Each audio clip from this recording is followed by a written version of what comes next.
Prindërit e mi i kanë akuzuar për diçka që nuk është e vërtetë. Dhe për t'i bindur ata u detyruan të shkelin Kur'anin, pasi nuk ju besojshin për ndryshe. A kanë bërë gjuna? Kanë dalë nga Islami. Kanë dalë nga feja e Allahut. Kush i bjerë Kur'anit me këmbë, ka dalë nga Islami. Jo, pa ato nuk besojshin të çmendur. Po sikur thojë ai për shembull, ne nuk u besojmë, po nuk u hodhet nga mali. Jo, po pse kam lut mençën, po me i gjujt Kur'anit me këmbë, çfarë është? Këta janë njerëz ullak, pasha Allahun, për Zotin. As ata që kërkojnë be me shkel Kur'anin, edhe këta që pranojnë me shkel Kur'anin që ai tjetër t'i besojë. Pranon njeriu dali nga feja që të besojë, po kur mos besoft.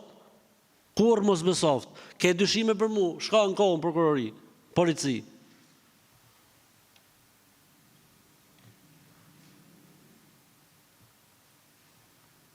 Nëse ka ndodhur kjo punë, njeriu duhet pendohet.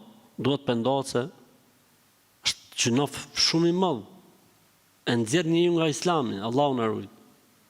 Për këtë arsye, ata që kanë bërë këtë punë, le të themi të detyruar nga kafshët, që s'pranojshin betim tjetër, të pendohen sinqerisht, Zoti i fal. Pendimi inshallah e fshin.